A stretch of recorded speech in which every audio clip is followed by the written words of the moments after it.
تو یہ جو میڈیا کی دنیا میں سیاسی لوگوں کو آپس میں لڑا کے تلخیاں، اور پھر جو نیچے والا صف، دوسرے اور تیسرے صف جو آفیشل صف نہیں ہوتا، یا پارلیمنٹ کا ممبر ہوتا ہے، یا صوبائی اسمبلی کا ممبر ہوتا ہے، یا کہیں نچلے صوبے کے یا ضلع کا عہدیدار ہوتا ہے، اور پھر ان کو جو آپس میں لڑا دیا جاتا ہے، اور ایسے ایسے سوالات بیچ میں، تو اس سے مزے لیتے ہیں۔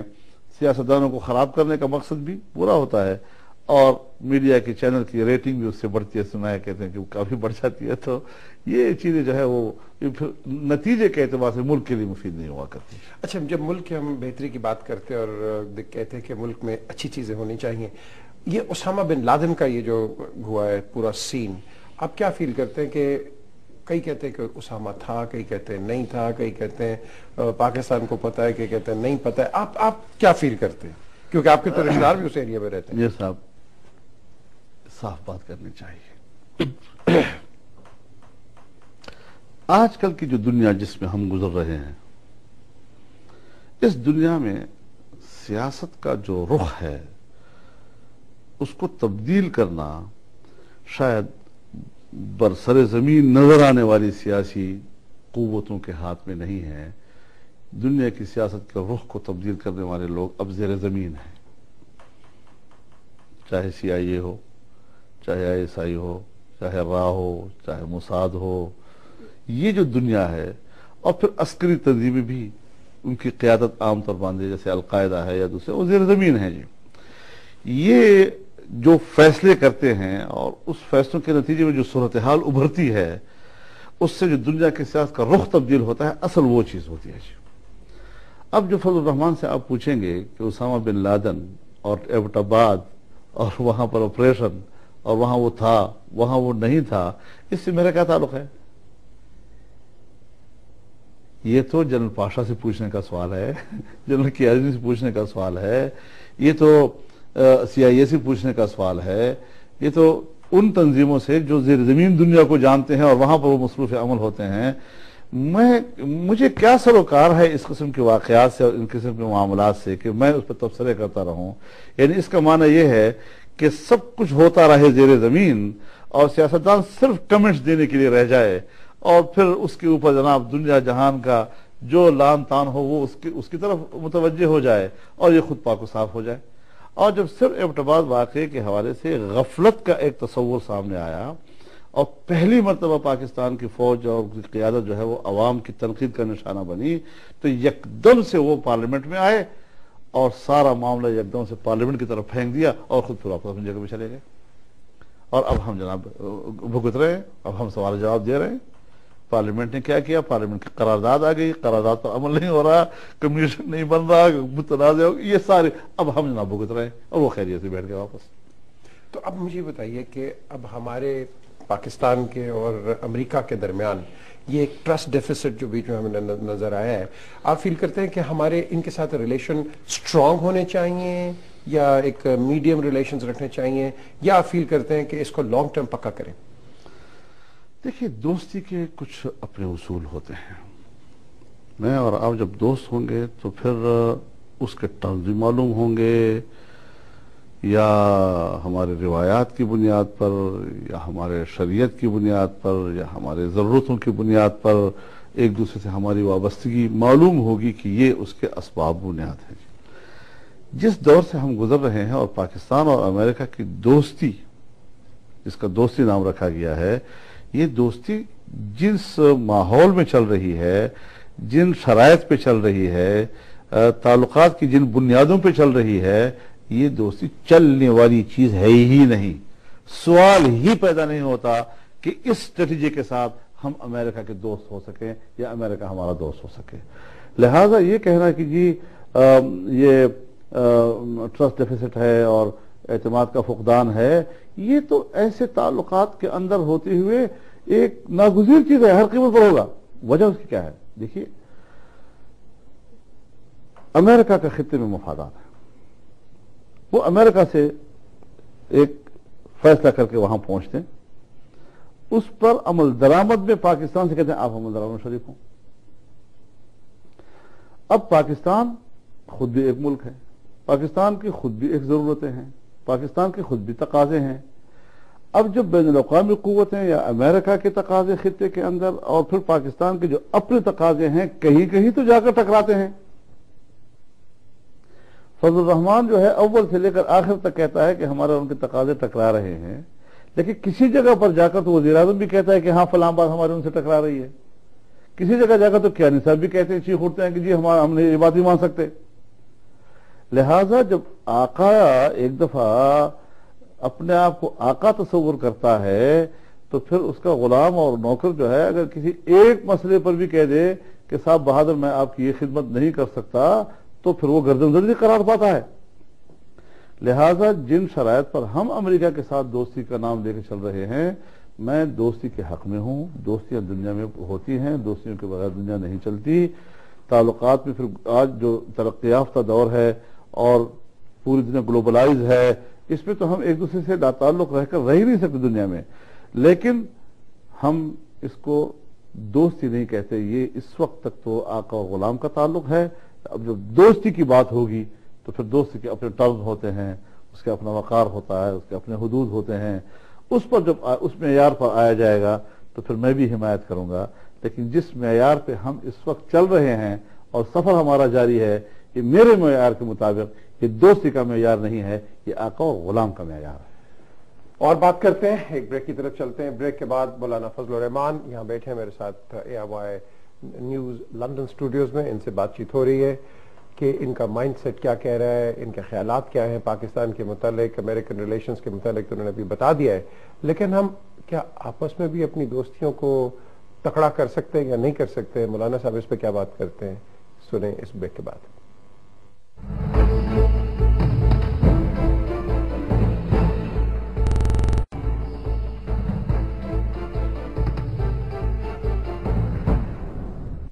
Welcome back to Q&A with PJ میر.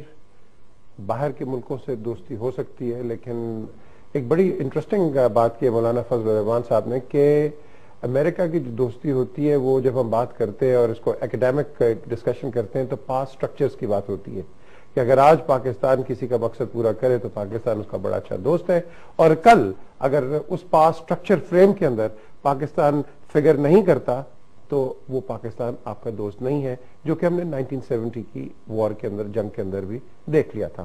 ساتویں بیڑے کا بہت انتظار تھا.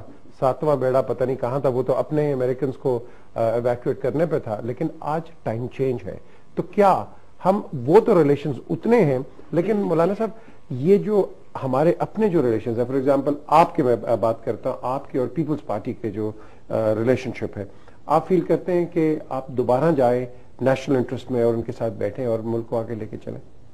ہو سکتا ہے؟ دیکھیے، ایک سیاسی جماعت اگر ایک اپنا وقار رکھتی ہے تو جہاں وہ اپنی نظریات کے حوالے سے ایک مقام اور وقار رکھتی ہے، وہاں اس کے فیصلوں کے اندر بھی ایک وقار آنا چاہیے. اور ظاہر ہے جی کہ ہم اگر ذمہ دار حیثیت میں پارٹی کے اندر ہیں تو ہم کسی کو ریپرزینٹ کر رہے ہوتے ہیں جی، اور گراس روٹ پر جو ہمارا ورکر ہے، ہمارا ہمدرد ہے، ہمارا حمایت کرنے والا ہے، اس کی ہمارے فیصلوں پہ نظر رہتی ہے، اور وہی قیادت اور کارکن کے بیچ میں اعتماد کی بنیاد بنتا ہے.